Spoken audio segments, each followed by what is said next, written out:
අපිට අද තේරෙන්නේ නැති වෙලා තියෙනවා ඇත්තටම මේ දෙන්නේ අල්ලසද්ද කියලා. හැමෝම සමහර වෙලාවට ජීවිතේ කොයි වෙලාවක හරි මේක කරලා තියෙනවා. සමහර වෙලාවට ඒක දැන් තේරෙන්නේම නැති තැනට. හරි. කුණු ට්‍රැක්ටරේ මිනිහත් කුණු ගෙනියන්නේ නැහනේ. නේ? අනිවාර්යෙන් දෙන්න ඕනේ කීයක් හරි. හරි.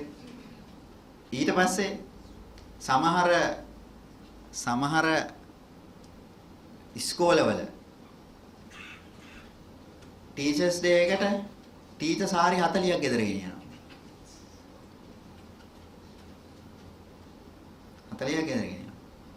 පොඩි එකාට කිව්වොත් එහෙම ගිහින් දෙන්න එපා කියලා ඌ මැරෙන්න හදනවා ඉස්කෝලේ යන්න බෑ කියලා සාරිය නැතුව. ඒ අනිත් ඔක්කොම දෙනවනේ.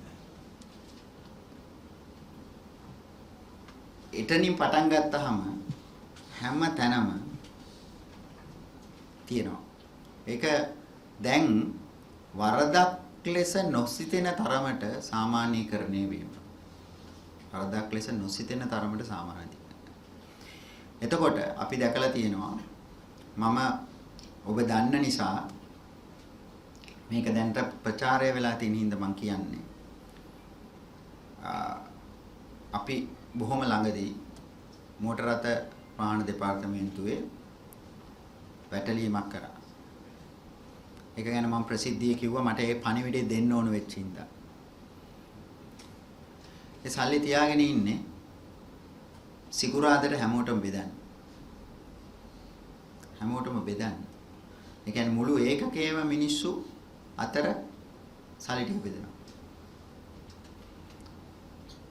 දැන් ඔය අතරේ හොරු අල්ලන්නේ නැහැ කියන උන් කොච්චරද?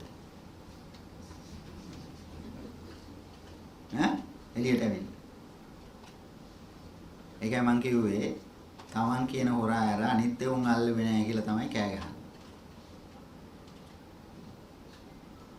ඊළඟට සංස්කෘතියක් වශයෙන් අපිට වෙලා තියෙන දේ තමයි දැන් ওই කාර්යාල ඇතුලේ හොඳ මිනිස්සු නැහැ කියන එක නෙමෙයි මම මේ කියන්නේ. හොඳ මිනිස්සු ඉන්නවා. ප්‍රශ්නය තමයි ලංකාවේ සංස්කෘතිය ඇතුලේ වෙන දේ. මම අත්දැකීමෙන් දන්නවා මේක. මට එහෙම කියලා තියෙනවා මගේ ස්ටාෆ් එකේ වැඩ කරපු මිනිස්සු. දැන් තමන් මුකුත් කරන්නේ නැහැ. හැබැයි අල්ලපු මේසේ ඉන්න මිනිහා පගා ගන්නවා. හැබැයි කියන්නේ නැහැ. ෆැමිලි කරන්නේත් නැහැ. හේතුව මොකක්ද දන්නවද?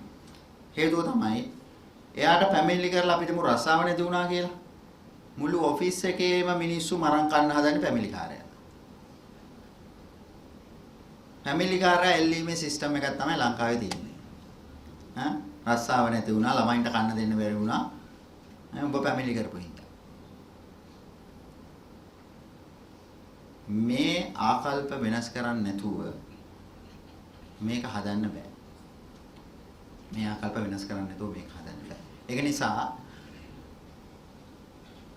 හුදෙක් හොරගම් කරපු මිනිස්සු අල්ලලා එහෙම නැත්නම් අල්ලස් ගත්ත මිනිස්සු අල්ලලා ඒවට උසාවි ගිහිල්ලා දඬුවම් දීලා මේක හදන්න බෑ. ඒක ඊටාම පැහැදිලි. ඊළඟට දැන් රාජ්‍ය සේවකයන් අතර විශාල ප්‍රශ්නයක් ඇති වෙලා තියෙනවා මේ අපි මේ ළඟදී කරපු දේවල් එක්ක රාජ්‍ය නිලධාරීන්ට වැඩ කරන්න බැරිද අල්ලස්සෝ දූෂණ විමර්ශන කොමිෂන් සභාව හින්දා. එහෙම බයක් ඇති කරගනිමින් යනවා. වැඩ නොකර ඉන්න හදාගත්ත එකක් ඒක. හරි? මොකද මේ ලංකාවේ අල්ලස් පනතෙත් අලුත් දූෂණ විරෝධී පනතෙත් තිබෙන දූෂණය කියන වරද තාම සුවිශේෂී වරදක්. ඒ වරද ඇත්තටම මම දන්නේ සංකේතා දන්නවද කියලා මේ because she is doing researches වෙන කොහේ හරි රටවල තියෙනවද කියලා. ඒ වරද corruption offense. මුගක් රටවල තියෙන්නේ bribery කියන offense එක. මේ corruption කියන offense එක දූෂණය කියන වරද 0.94 තමයි අල්ලස්පනතට ඇවිල්ලා තියෙන්නේ. ඒක විශේෂ විදිහේ වරදක්. ඒක නොතිබෙන්න පහුගිය කාලේ වෙච්ච සමහර දේවල් සම්බන්ධයෙන් කිසිම පියවරක් ගන්න බැරි වෙනවා. හේතුව තමයි අපි අදටත් අපිට තියෙන චැලෙන්ජ් එක තමයි පහුගිය කාලෙක පහුගිය රජයන් මේ රජයත් තව ඉස්සරහට එන වෙයිද කියන දන්නේ නැහැ. හැබැයි පහුගිය රජයන් අපිට මං කතා කරන්නේ මේ තියෙන පැමිණිලිත් එක්ක. බොහෝ දේවල් කරලා තියෙන්නේ policy decisions කියලා පෙන්නලා.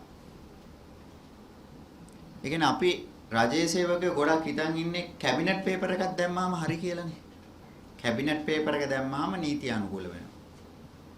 හැබැයි කැබිනට් පේපර් එක දාන්නේ කරප්ට් ඉන්ටෙන්ෂන් එකෙන් නම් ඔය කරප්ෂන් කියන ඔෆෙන්ස් එක නැති වෙන්න ඔය කිසි මේකට ලීගල් ඇක්ෂන් ගන්න බෑ. මොකද ඉන්ඩිවිජුවලි කරපු ක්‍රිමිනල් ඇක්ෂන් එකක් නෑ. මේක සරලව මට කියලා දෙන්න පුළුවන්.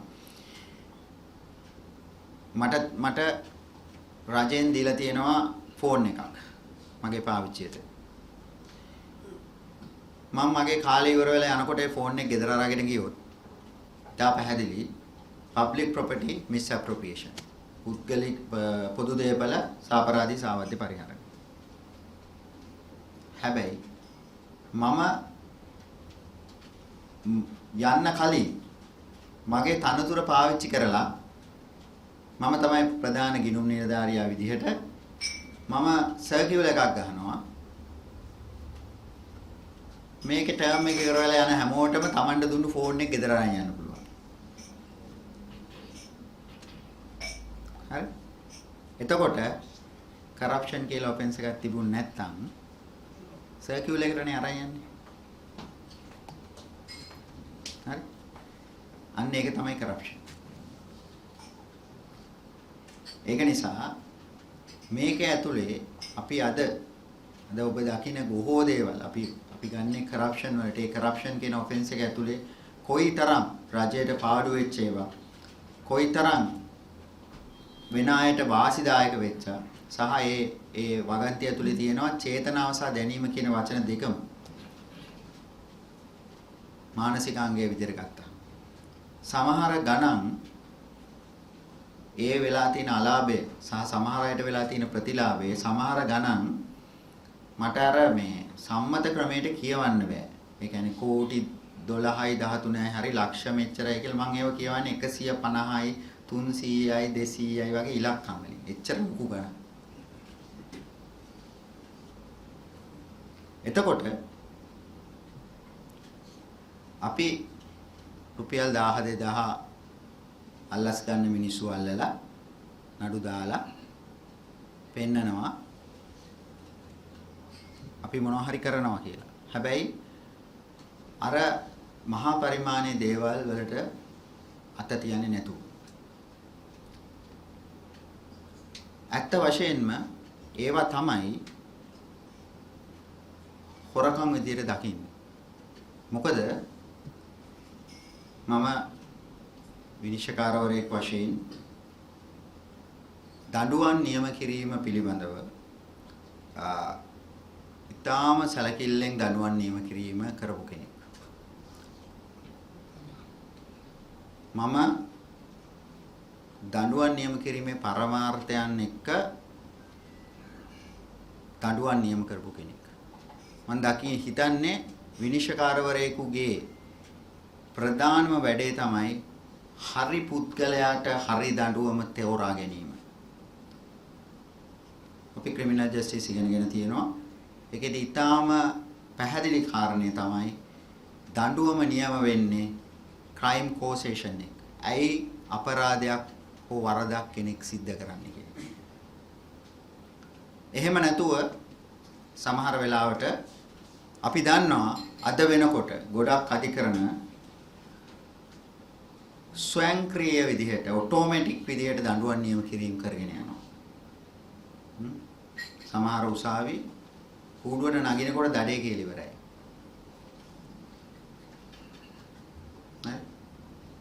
එතකොට අර දඬුවම් නියම කිරීමේ පරමාර්ථයන් වලට මොකද වෙන්නේ කියන ප්‍රශ්නය. හරි. දැන් නිකන් මං කිව්වොත් දැන් ඔයගොල්ලෝ දන්නවා මනුතාපේ The Les Miserables. ජෝන් වෙල්ජන්ට රුපියල් 500 රුපියල් නෙවෙයි පාංගෙඩියක් හොරගම් කරාට සිර දඬුවමක් දෙන්න. හරි. ඔබ ඉන්නේ වැල්ජෝන්ගේ පැත්තේද නඩුකාරයාගේ පැත්තේද? වැල්ජෝන්ගේ පැත්තේ. මාත් ඉන්නේ පැත්තේ. හැබැයි නඩුකාරයාට කියන්න පුළුවන් ඒක දුන්නු නෑ. මම වැරදක් කරේ නෑ. හොරකම නම් පාංගෙඩිය හොරගම් කරත් මිග් එක හොරගම් කරත් හොරකම තමයි. හොරකම නම් හොරකම. එච්චරයි. මෙයාටත් නීතිය හැමෝටම සමානයි. පාංගෙඩිය හොරගම් කරන එක්කෙනාටයි ප්ලේන් එක හොරගම් කරන එක්කෙනාටයි දෙන්නටම එක දඬුවම තමයි. සෙන්ටෙන්ස් යුනිෆෝමිටි එකක් හදන්න සමහරු කතා කරනවා. එකම දඬුවම. හැබැයි දඬුවම තීරණය ඇයි අපි වැල්ජෝන්ගේ පැත්තේ ඉන්නේ? අපි දන්නවා ඇයි යා වරද කරේ? එහෙමනම් ඒ දඬුවම සාධාරණ නෑ කියලා. අපි හැමෝටම තියෙනවා එකක් මේ දඬුවම සාධාරණ නෑ කියලා. ඒක common sense. මේ දඬුවම සාධාරණයි. ඒ වගේම ඇයි ඒ වරද යා කරන්නේ කියන එක මත තමයි මේ දඬුවම තීරණය වෙන්නේ. මිනිස්සු වැරදි කරන්න විවිධ හේතු තියෙනවා. සමාජීය හේතු, ආර්ථික හේතු, මානසික හේතු විවිධ හේතු තියෙනවා. හැබැයි ඒ කිසිවක් නැති අයත් ඉන්නවා. ඒගොල්ලෝ ඒකට කියන්නේ ෆ්‍රී විල් තියරි කියලා.